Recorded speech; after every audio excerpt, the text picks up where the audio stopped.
Boa noite, gente. Boa noite. Então, aos poucos todo mundo vai iniciando. Lembrando que a gente está transmitindo simultaneamente, tanto no Facebook quanto pelo Instagram. Então, nosso bate-papo hoje vai ser com a psicóloga Isabel. Nós já nos conhecemos há bastante tempo, estudamos juntas. E hoje a gente faz bastante parcerias no nosso trabalho também, porque cada vez mais a gente entende que a psicologia, a nutrição, assim como várias outras áreas da saúde, estão interligadas. E a gente vê o ser humano como um todo, né? Com certeza. A gente não tem como tratar diversos problemas de forma isolada. E por isso que hoje a gente vai bater um papo do porquê que a gente come, né? As nossas emoções. A ideia surgiu porque muita gente me pergunta nas redes sociais, também vejo que é bem comum no consultório, que a comida tem sido o refúgio para muitas coisas, né? Seja ansiedade, seja tristeza, seja comemoração. Tudo hoje em dia é motivo para comer. Recompensa. E a gente está numa cultura que pega muito essa questão de tudo é comida, vamos comemorar, o que vamos comer? Vou receber uma visita, o que vamos comer? Eu acho que a grande questão não é não ser assim. A questão é o equilíbrio, né, Mi? Porque eu acho que a gente pode comer um pouco de tudo, desde que a gente saiba dosar isso. As emoções funcionam exatamente da mesma forma. Todas elas são boas, inclusive o medo, inclusive a tristeza, inclusive a ansiedade. O problema é quando elas tomam proporções maiores. E aí a gente acaba não conseguindo lidar com elas e encontrando algumas estratégias desadaptativas, né, para lidar com isso. E aí a gente acaba comendo demais, a gente acaba bebendo, acaba encontrando algum jeito disfuncional para lidar, para dar vazão para todas aquelas emoções. E eu vejo assim que o que mais é recorrente hoje é as pessoas atribuírem o ato de comer, né? Vou dizer assim, eu fico muito ansiosa, daí eu como, né? Então, essa é uma relação bem frequente, a ansiedade relacionada à alimentação. E eu gostaria que tu explanasse um pouco disso, do que eu como eu faço para identificar se essa ansiedade está me atrapalhando ou não, se eu preciso procurar ajuda ou não, se eu consigo controlá-la. Sim, a gente precisa ficar atento. E essa tua dúvida é uma dúvida bem presente no consultório e acredito que para ti também no dia a dia das pessoas. A gente precisa diferenciar o seguinte: quando a nossa relação com a comida ela começa a gerar um sofrimento, quando eu preciso comer, eu não consigo controlar, e eu estou o tempo todo tentando controlar, quando essa relação ela começa a nos causar algum tipo de sofrimento, ou até afetar outros aspectos da nossa vida, a gente precisa procurar um profissional, seja na área da nutrição ou da psicologia, para que o profissional possa identificar se aquilo ainda se enquadra dentro do normal ou se aquilo já é algo patológico.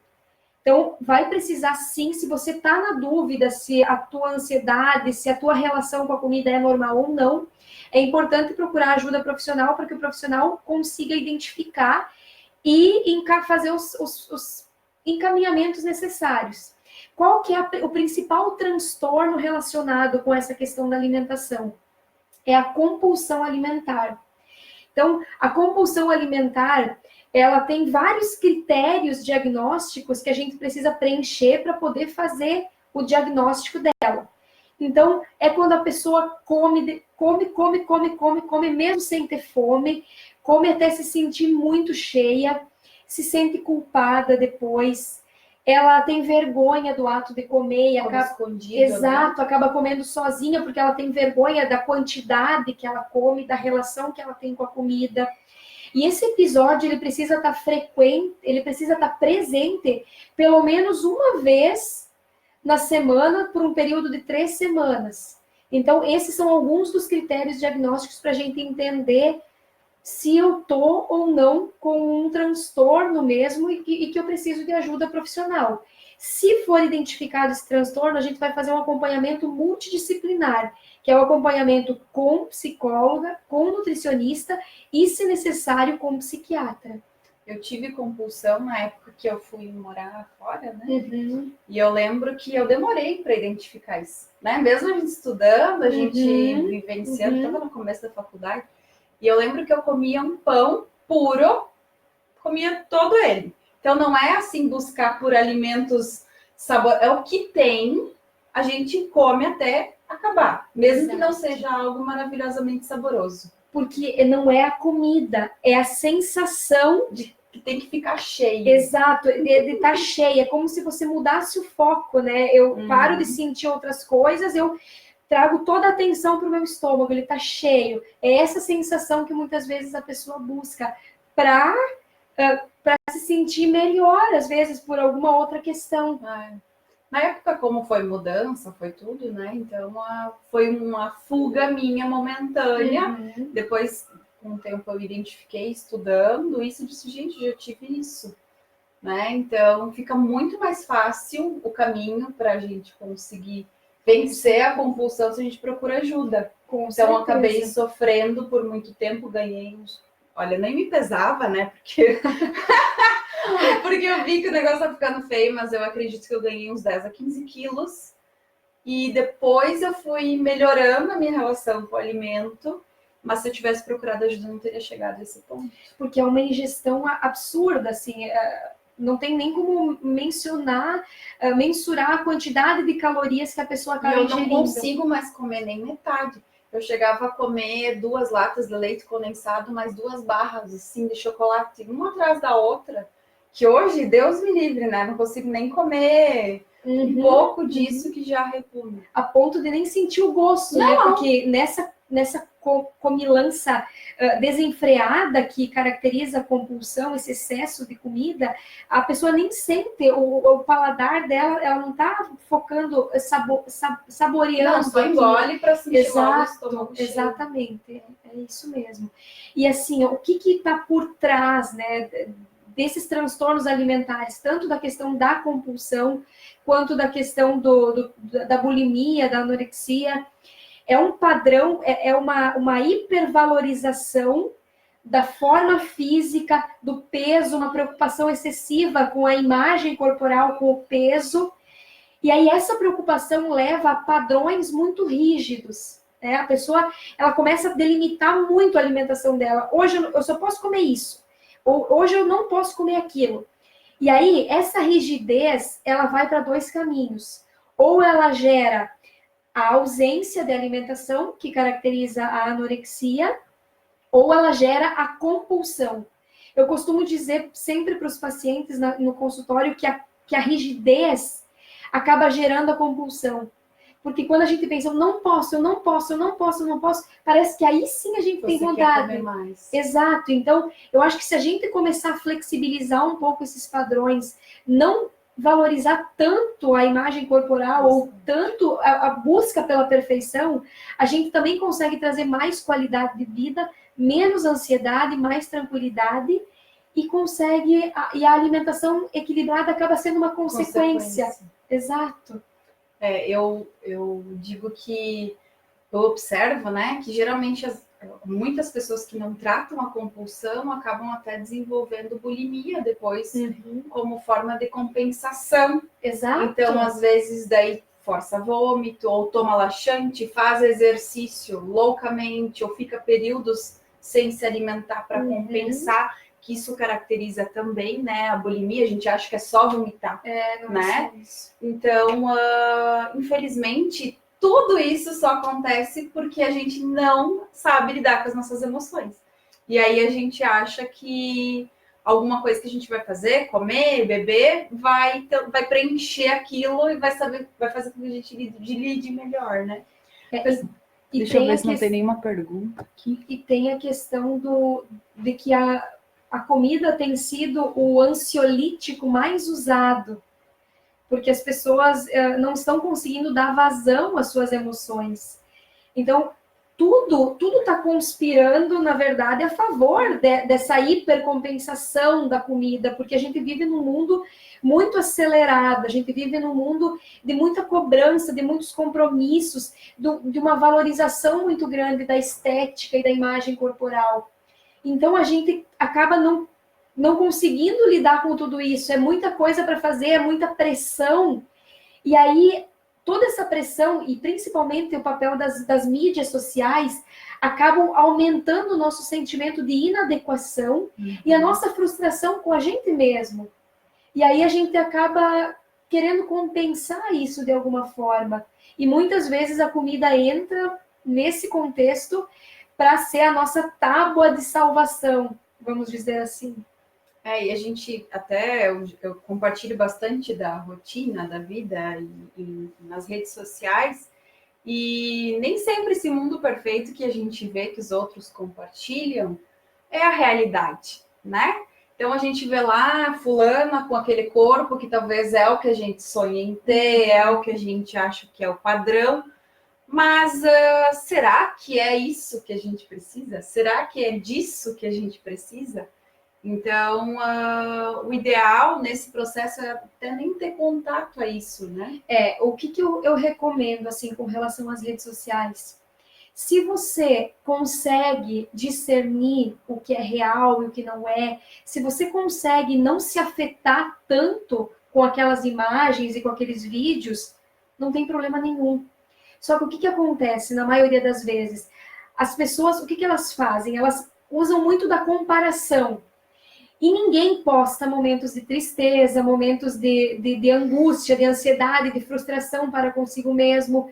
Então, as pessoas pegam e comparam aquela imagem, aquele corpo, aquela viagem, aquela vida perfeita, e lembrando, editada, e comparam com o pior delas, entende? Elas pegam o melhor do outro e comparam com o pior delas. E aí eu pergunto, é uma comparação justa? Claro que não. E aí, toda essa comparação gera um monte de emoções, porque vem nosso nível cognitivo começa a ser acionado. Eu sou inadequada, eu não sou bonita, eu sou inferior, eu não mereço ser amada. Todos esses pensamentos que vêm quando a gente está se sentindo mal. E aí eu me sinto ansiosa, me sinto triste, e eu preciso dar vazão para isso. Só que em vez de aprender a lidar com as emoções, aprender a identificar, estou ansiosa, estou triste, estou com medo, as pessoas pegam toda aquela sensação e canalizam em alguma estratégia desadaptativa. Ao invés de aprenderem a abrir espaço, a aceitar aquelas emoções, ou até trabalhar de uma forma preventiva, para não se deixar chegar num patamar em que eu estou tão vulnerável, a ponto de que eu tenho que encontrar na comida um conforto. Exato, o meu refúgio. E essa relação, gente, sempre vai existir. Nós sempre vamos ter situações de ansiedade, a gente sempre vai ter situações de tristeza, de alegria, de conquista, de sucesso ou de fracasso, e a comida sempre vai estar presente, né? E não é o não comer que vai fazer você ter resultados, é o você saber se relacionar naquele momento e não utilizar a comida como teu escape, né? Então é por isso que eu pensei na gente fazer esse bate-papo, para a gente falar isso, porque todas as pessoas dizem, não quero mais ser ansiosa, eu não quero mais me sentir triste. Isso não existe, o ser humano precisa de emoções. E eu costumo dizer assim para os meus pacientes que algumas pessoas chegam para o consultório e dizem, eu quero me livrar da minha ansiedade. E aí eu digo assim, eu sinto ser portadora de más notícias, mas a gente não tem como se livrar da ansiedade. A gente tem sim como diminuir a intensidade dela, diminuir o quanto ela nos afeta. Mas a ansiedade, assim como todas as emoções, ela tem um papel fundamental. E a gente não tem como simplesmente excluir ela. O que a gente precisa é entrar em harmonia com as nossas emoções e tirar um pouco aquelas metas muito rígidas, sabe? De soluções mágicas, porque sim, que bom se pudesse acontecer de um dia eu vou acordar e vou estar totalmente equilibrada na minha alimentação, nas minhas emoções, Mas isso não vai acontecer. A gente precisa percorrer um caminho. E esse caminho é através de ajuda profissional. Sim, eu preciso aprender a lidar com as minhas emoções. Eu preciso aprender o que está acontecendo dentro de mim. E eu preciso aprender também a como me alimentar. E me alimentar de uma forma saudável. Porque o que serve para minha amiga, ou para a blogueira, ou para outra pessoa lá que eu conheço, não serve para mim. Cada corpo é um mundo subjetivo, é um mundo individual, que precisa de um cuidado especializado e não de um cuidado generalista. É bem isso. E até esqueci o que eu ia falar, fiquei prestando atenção, mas agora vocês podem começar a comentar as perguntas, e aí eu vou lendo e a gente vai repassando para a Isa ir respondendo, tá? Tanto no Facebook quanto no Instagram, eu vou dando uma olhadinha se tem alguma. Ó, a Ari disse, muito interessante, estou adorando. Muitas vezes não pensamos que pode ser influência do nosso psicológico. Dia a dia, sucesso, meninas. Que legal, obrigada, Ari. Aqui, ó. Deixa eu ler deitada. Legal isso, Isa. O que ninguém posta, vida triste. Parabéns. Aí a gente acha que não somos bonitas. Gente, para a mãe da gente sempre vai ser bonita. E isso é legal, porque a gente enquanto a gente não consegue lidar com aquilo e que aquilo nos faz mal, por que a gente vai se fazer mal? Entende? Então, se alguém que está assistindo se identificou com essa comparação injusta, com esse sentimento de inferioridade maior ainda quando se depara com as redes sociais, evitem. Evitem por uma questão de autorrespeito, de autocuidado, de autopreservação. Nós precisamos priorizar o nosso bem-estar. Se a gente não estiver bem emocionalmente, a gente não vai conseguir ter um equilíbrio na alimentação. A alimentação desequilibrada é um reflexo do nosso interior, que também está desequilibrado. Mais uma disse assim, isso é verdade, faço dieta, emagreço, mas logo engordo. Isso geralmente acontece para quem foca em estética, tá? Focou em estética porque eu preciso emagrecer tantos quilos até o Oktoberfest, logo começa, né? Aí não dá certo, não vai se sustentar, porque tu tá pensando em algo que não que é fútil, né? O corpo, a estética, o que você vê. Agora, se você focar em saúde, em qualidade, em bem-estar, se sentir bem, se gostar, autoestima, voltar, né? Então, vai ser consequência, você vai fazendo a mudança gradativa dos seus hábitos, não vai ser algo que vai ser tortura, porque tu não vai precisar tirar tudo do dia para noite. Não vai ser terrorismo, né? E vai conseguir se manter. Eu costumo dizer que a motivação, ela precisa ser interna. E quando o objetivo é estético, ou para algum evento, para alguma situação, aquilo não se sustenta porque não foi internalizado pela pessoa. Então, quando eu realmente entendo que eu quero fazer uma reeducação alimentar, uma mudança na minha alimentação, para mim, porque eu entendo que aquilo é importante, aí aquilo se torna duradouro. Aí sim a pessoa está pronta para chegar e para alcançar os objetivos dela. Eu vejo que quem conseguiu emagrecer bastante peso, né? Porque realmente aconteceu algum episódio da vida dela que fez com que ela pensasse, seja a perda de algum parente devido a maus hábitos de vida, ou porque está tomando muita medicação, às vezes tem um quadro hipertensivo, vai parar no hospital, né? Porque a pressão dispara, muita gente tendo hipertensão por causa de estresse. Então, a gente vê que aí todos os problemas emocionais acabam refletindo no físico, né? Com certeza. E na verdade, assim, a gente tem que cuidar muito com as metas, objetivos inatingíveis. A gente precisa se perguntar se aquilo que a gente quer é compatível com a nossa vida, com o nosso corpo. Porque quando a gente estabelece objetivos muito utópicos, muito rígidos, a probabilidade da gente se frustrar é muito grande. Então, eu gosto de dizer assim, que toda grande caminhada começa com o primeiro passo. Então, eu não preciso chegar e querer emagrecer 20 quilos. Eu posso começar com 5, porque à medida que eu vou conseguindo atingir os meus objetivos, eu também vou adquirindo confiança no meu potencial e vendo que sim, eu posso. Que é capaz. Se eu quiser, eu consigo, exatamente. Porque às vezes tem pessoas que precisam emagrecer 30, 40 quilos. Aí imagina ela pensar nessa fatia grande. Parece tão inatingível, tão lá na frente. Tá tão Então, distante. eu faço isso em consultório, a gente fraciona metas menores. Então, esse mês vamos então melhorar, aumentar o consumo de vegetais, vamos tentar isso e aquilo. E aí o objetivo acaba sendo consequência de toda essa mudança. Fica mais leve. É isso que a gente precisa. A vida não precisa ser pesada, rígida.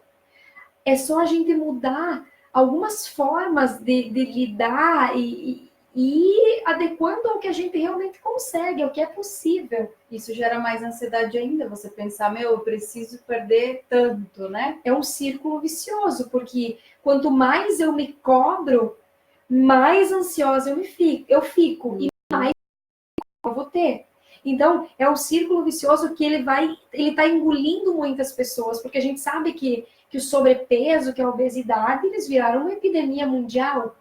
E as pessoas não estão se dando conta disso, que quanto mais cobrança, mais rigidez, mais ansiedade, mais necessidade por alimentos hipercalóricos. Tem uma pessoa que perguntou se os ansiolíticos atrapalham o emagrecimento. Não, eles não vão atrapalhar o emagrecimento. Mas eu costumo dizer que a medicação ela é como se fosse uma muleta, né? Exato. Ela vai ali te ajudar, mas você precisa saber lidar com as suas emoções e aí você pode complementar isso. Sim, os ansiolíticos não interferem na questão da perda de peso. Eu penso que em casos que se faz necessário o uso da medicação, ela é importante, ela é muito importante, e muitas vezes no tratamento ela é uma ferramenta necessária, mas a gente tem que cuidar com a banalização da medicação. Porque hoje em dia, com quem a gente conversa, de 3 pessoas, uma está tomando remédio, algum medicamento controlado. Então, assim, a gente precisa ter um cuidado. Será que eu realmente preciso? Se eu preciso, ok, posso fazer uso tranquilamente dessa ferramenta, mas que seja algo temporário e não algo para a vida toda. Porque como ela traz a amenização de alguns sentimentos ruins, ela também ameniza as emoções boas. E aí a gente fica um tanto quanto apático diante da vida. E isso é preocupante. E os ansiolíticos, em comparação às emoções, assim como um remédio para pressão, para colesterol, para diabetes, também acaba sendo uma muleta, porque na verdade você tem que mudar os teus hábitos. Então eles vão te ajudar até que você consiga chegar lá. Da mesma forma, os ansiolíticos, eles vão te ajudar até que você consiga caminhar com as próprias pernas e lidar com as suas emoções. Então, a gente acaba... Eu me peguei pensando nisso, olha só. Eu fui, semana passada, consultar porque eu estava com amidalite. E aí o médico avaliou e disse assim, não, tu não precisa de medicação, parece ser viral, vamos esperar. A primeira coisa que eu pensei foi, eu queria tomar remédio para ficar logo boa. Eu disse assim, as pessoas que eu ouço dizer que tomam remédio, eu fico pensando, será que precisa, será que não precisa? E eu tava usando esse chapéu, tava servindo na minha cabeça para eu pré-julgar. E, gente, outro dia eu tava boa. Não precisava tomar antibiótico. Na gravidez ainda, né? Fica mais delicado. E a gente tá muito acostumado, e isso é muito do nosso imediatismo, sabe? Porque eu quero resolver e quero resolver agora. Então, assim... a gente precisa aprender a dar tempo às coisas, para que elas aconteçam. E a gente está caindo numa grande armadilha com o imediatismo, porque eu quero emagrecer hoje, eu quero resolver meus problemas emocionais hoje, eu quero me curar da minha gripe hoje. Quero emagrecer tudo que eu engordei todos os anos. A vida inteira hoje. Quero mudar os meus hábitos que eu tenho da vida inteira hoje. Então, tudo é uma construção. Talvez a gente leve a vida inteira para chegar realmente naquele objetivo. Eu já vou responder. Deixa eu só anotar todas as perguntas para não me perder. Então, aqui no Facebook, a Ari pediu da sugestão dos vegetais. Eu tenho um post ali, mas depois eu vou retomar e falar mais sobre isso. Como podemos manter a motivação por longos períodos? Alguma dica de técnicas que podem ser utilizadas? Com relação à motivação? Na verdade, assim, não existe fórmula mágica. A motivação, você precisa ir de encontro com aquilo que é realmente valoroso e significativo para você. Se você estiver indo de encontro àquilo que é realmente importante para você, você vai conseguir lidar melhor com as adversidades e se manter mais motivado. Mas não existe uma técnica, não existe vídeo motivacional, não existe, porque a motivação ela precisa ser de dentro para fora.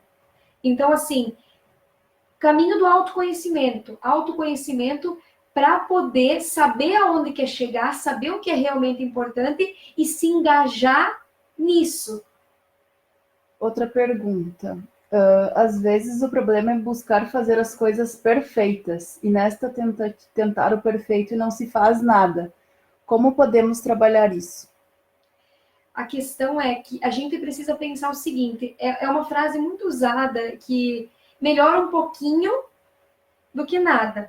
Uso feito melhor que perfeito. Exatamente, feito melhor do que perfeito. Então, assim, ó, começa a repensar qual o custo emocional de manter um padrão de perfeição.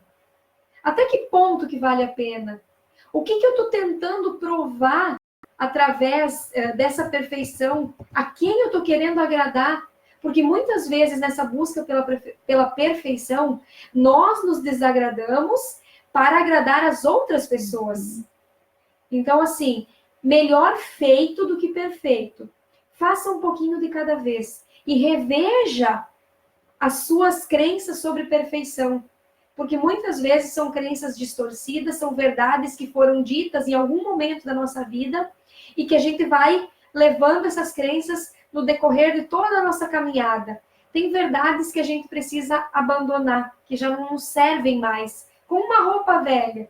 Tem roupa que não serve mais. O que a gente faz? A gente deixa de lado.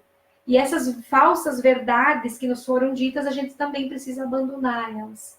Agora um depoimento de uma paciente minha, super me identificando com tudo. Eu passei por um período bem difícil e agora estou alinhando novamente com o acompanhamento da Michelle.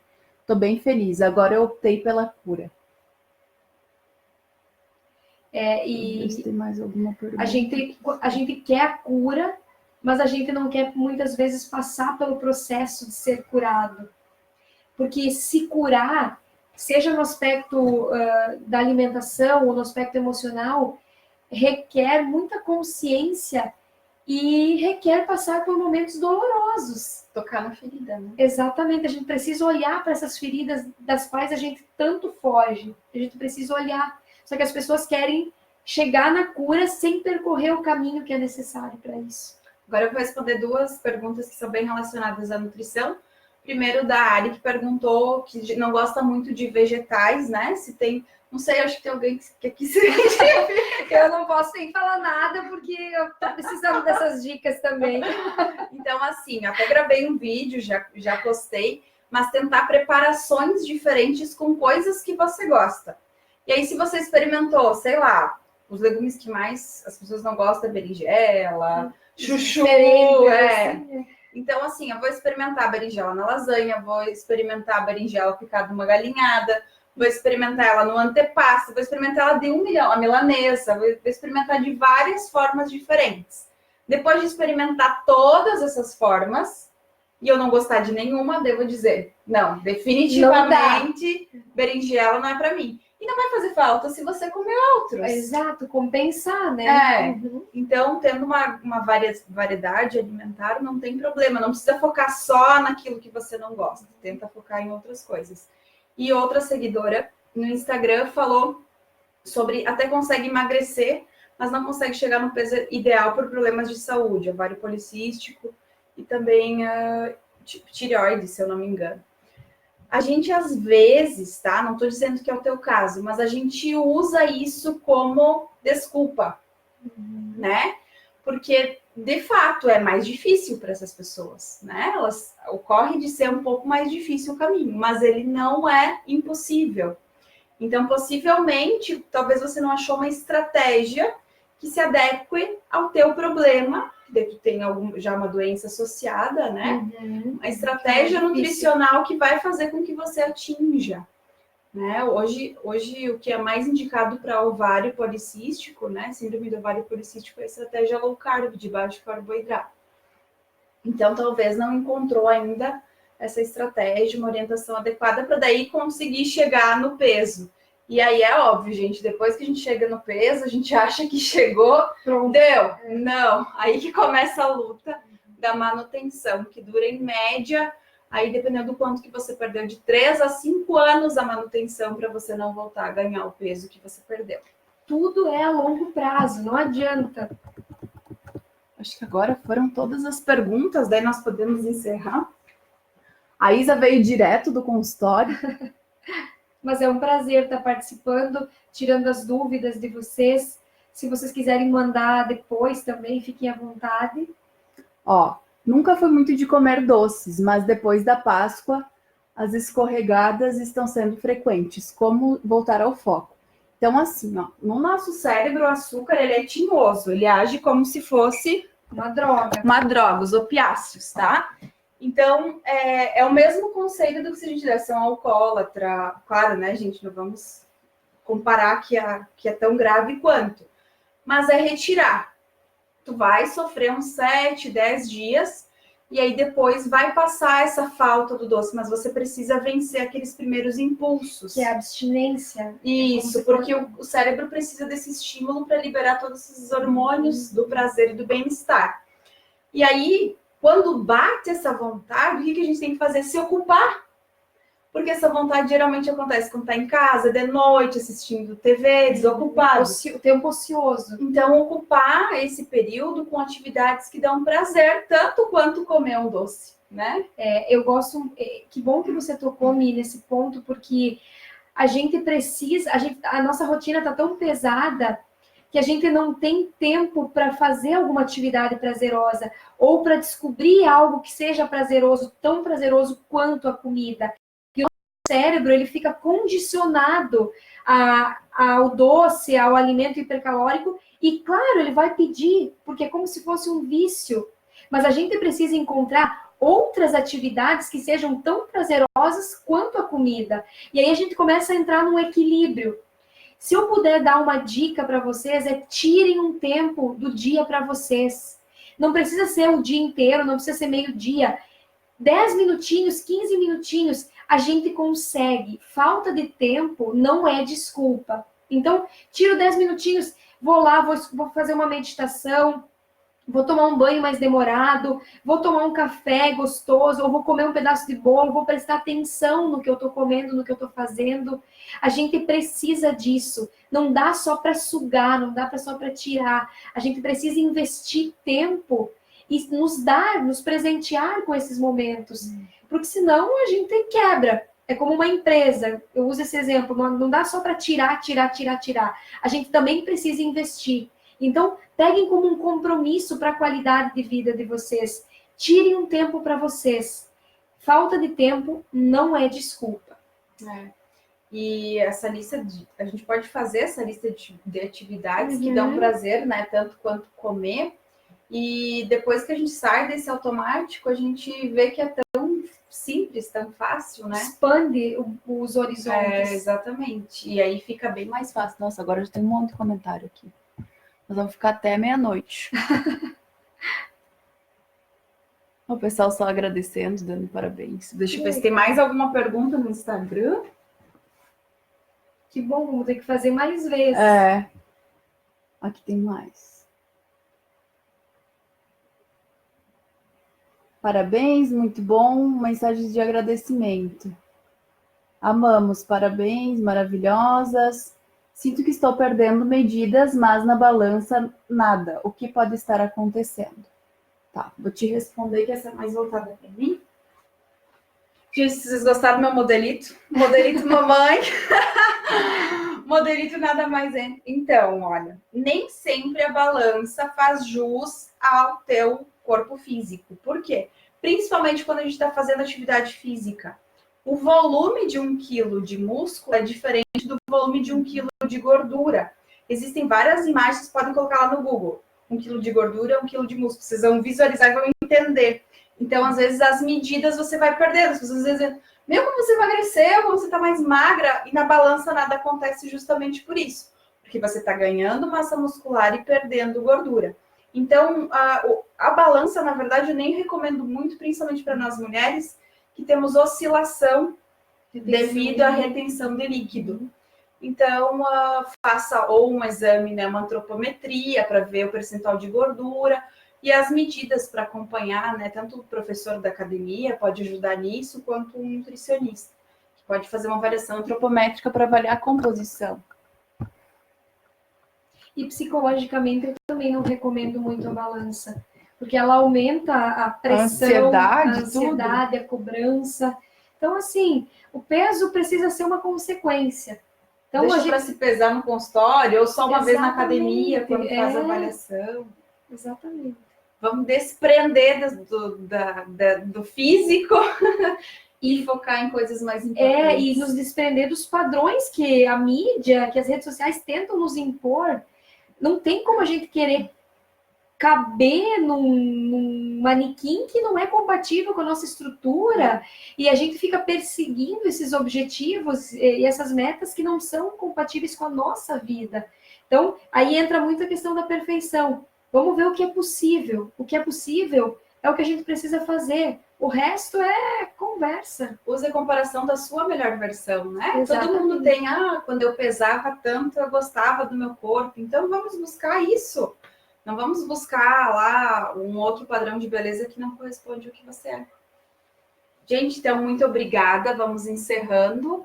Vai ficar disponível, então, no Facebook, no Instagram, por pelo menos 24 horas. Depois eu vou baixar e colocar no canal do YouTube, que daí fica mais fácil para procurar, né, e visualizar. Eu agradeço a Isa, né? Agradeço você pela oportunidade e me convide sempre que eu volto. E mais para frente, né, quando a Valentina tiver um pouco maior, a gente vai fazer mais bate-papos. Agora a gente está aproveitando realmente que está entrando na reta final e temos mais disponibilidade para fazer isso. Depois vai ser só com um chorinho e neném nas tetas. Então tá, gente, muito obrigada e até a próxima. Obrigada. Tchau. Tchau.